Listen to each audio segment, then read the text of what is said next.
اس وقت میں استنبول کے ایک بڑے خوبصورت جگہ ارتکوئی پہ موجود ہوں۔ ارتکوئی بیسیکلی کیا ہے اور اس کی کیا اہمیت ہے، اس حوالے سے کیا روایات ہیں اور کیا چیز ہے جس نے اس کو اہم بنایا ہے، اس حوالے سے ہم بات کریں گے۔ بڑے اچھے جرنلسٹ ہیں ہمارے ساتھ، اسلام الدین صاحب، ان سے بات کرتے ہیں، ان سے پتہ کرتے ہیں۔ اسلام الدین صاحب یہ بتائیے گا مجھے کہ ارتکوئی بیسیکلی کیا چیز ہے اور یہ اتنی خاص کیوں ہے؟ دیکھیے، ارتکوئی اس علاقے کا نام ہے اور یہ بڑا ایک مشہور اسپاٹ ہے استنبول کے اندر۔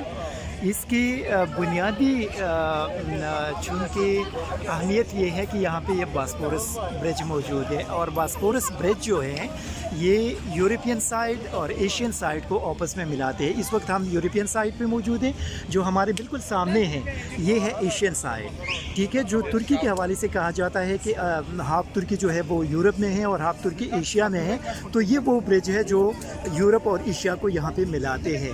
اسی سائڈ پہ بھی ترکی ہے، اسی سائڈ پہ بھی ترکی ہے، اور دوسرا یہ جو باسپورس یہ سمندر ہے یہ میڈیٹرین اور بلیک سی کو آپس میں ملاتے ہیں۔ تو یہ جو ابھی آپ نے دیکھا کہ جو سمندری جہاز یہاں سے گزرتے ہیں، تجارتی جہاز ہیں، یہ اسی روٹ کو یوز کرتے ہیں بلیک سی کے لیے، اور بلیک سی سے جو جہاز آتے ہیں وہ میڈیٹرین کی طرف جاتے ہیں اسی روٹ سے۔ اسلام الدین یہ مجھے بات بتائیے گا کہ آپ نے کہا کہ بلیک سی کے ساتھ ملاتے، بلیک سی کیا چیز ہے؟ یہ لوگوں میں بڑا تجسس ہے، سمندر ہے جس کا نام ہے بلیک سی، اور یہ جو دوسری سائڈ پہ سمندر ہے اس کا نام ہے میڈیٹرین، اور یہ جو لیبیا اور یہ سارے جو، اگر آپ لوگوں نے کافی سنا بھی ہوگا، جو لوگ آتے ہیں ایشیا سے، پاکستان سے، افغانستان سے، اور غیر قانونی طریقے سے جو جاتے ہیں یورپ کی طرف، وہ بیسیکلی اسی روٹ کو استعمال کرتے ہیں، میڈیٹرین اور گریس کے اندر جا کر وہاں پہ گھس جاتے ہیں۔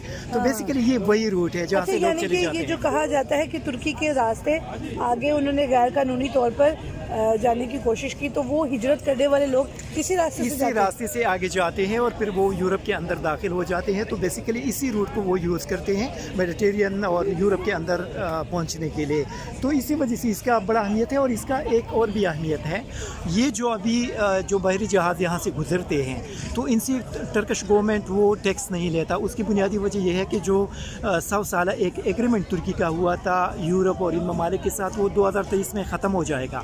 اس کے بعد جتنی بھی جہاز یہاں سے گزریں گے وہ ترکی کو ٹیکس دیں گے۔ تو اسی وجہ سے 2023 کے بعد یہ جو روٹ ہے یہ ترکی کے لیے اینولی $1 بلین ایک انکم کا سورس بھی بنے گا۔ تو اسی وجہ سے یہ بڑا امپورٹنٹ ہے۔ اچھا اسلام الدین صاحب یہ بات مجھے بتائیے گا، دیکھیے جیسے آپ نے بتایا کہ یہ بلیک سی ہے، بلیک سی ڈیڈ سی کے طور پہ بھی جانا جاتا ہے، کیا ایسا ہے؟ بہت زیادہ خطرناک ہے اس کا، چونکہ بلیک سی اس کی بنیادی وجہ یہ ہے کہ وہاں پہ اس قسم کے حادثات بہت زیادہ ہوتے ہیں، تو اسی وجہ سے ڈیڈ سی کے نام سے اگر وہ جانا چاہتا ہے تو اس کی بنیادی وجہ یہ ہے۔ لیکن یہ وہ راستہ ہے جس کے جو آپ کو بلیک سی کے ساتھ کنیکٹ کرتی ہے، میڈیٹرین سے جب آپ آئے گی اور آپ بلیک سی کی طرف جائے گی تو اسی راستے کو آپ یوز کریں گے۔ اچھا کچھ لوگ یہ بھی کہتے ہیں کہ یہ بھی ہمارے کراچی کی طرح آلودہ ہو گیا ہے سمندر، کیا ایسا ہے؟ ابھی آپ دیکھیے، میرے خیال میں جو ٹرکش اتھارٹیز ہے، جو گورنمنٹ ہے، اگر آپ دیکھ لیں تو آپ کو یہاں پہ کچھ بھی ایسا نظر نہیں آئے گا۔ دوسرا جو ان کے اپنے لوکل لوگ ہیں وہ بہت زیادہ اس کی صفائی کا خیال رکھتے ہیں، تو میرے خیال میں اسی طرح یہ آلودہ نہیں ہے۔ آپ اس بیچ کو دیکھ لیں، آپ کو کوئی بھی گندگی یہاں پہ نظر نہیں آئے گی۔ ہاں یہ بڑا خوبصورت بھی ہے۔ تو یہ مجھے بتائیے گا کہ لوگ بہت بڑی تعداد میں سیاح خاص طور پہ یہاں آتے ہیں، تو آپ کیا سمجھتے ہیں، کیا ترکش گورنمنٹ کو اس حوالے سے کوئی فائدہ ہوتا ہے؟ بہت زیادہ ہوتا ہے۔ آپ دیکھ لیں یہاں پہ ابھی کافی سارے ملکوں کے جو ٹورسٹ ہیں، تو آپ ڈیفینیٹلی اگر ہم لوگ یہاں پہ آئے ہیں تو یہاں پہ ہم شاپنگ کریں گے، یہاں پہ ہم ہوٹلوں میں رہیں گے، یہاں ہم بس استعمال کریں گے، ٹیکسی استعمال کریں گے، تو ڈیفینیٹلی جو ترکی کا میرے خیال ایگزیکٹ تو ابھی مجھے یاد نہیں، لیکن یہ بلین اوور $60 بلین جو ڈالرز ان کا اینولی انکم صرف ٹورزم سے ہیں۔ اور ابھی چونکہ رات کا وقت ہے، لیکن اگر ہم آگے جائیں تو آپ دیکھیں گے کہ ترکی کے گورنمنٹ نے ان بیچز کو بہت زیادہ خوبصورت بنایا ہے۔ ابھی جو آگے جگہ ہے وہ اس سے بھی زیادہ خوبصورت ہے، تو انشاءاللہ اگر کل ٹائم ملا تو جائیں گے اور آپ بہت خوب انجوائے کریں گے۔ اور اسلام الدین کے ساتھ ہم بھی جائیں گے، یہ تو جائیں گے بلکہ یہ ہمارے گائیڈ بھی ہیں، کیونکہ کافی عرصے سے یہ یہاں پر کام بھی کر رہے ہیں اور ایجنسی کے ساتھ بھی منسوب ہیں، تو امید یہی کی جا سکتی ہے کہ فیوچر میں بہت اچھی چیزیں اسلام صاحب ہمیں بتانے والے ہیں۔ ضرور انشاءاللہ، ضرور، تھینک یو۔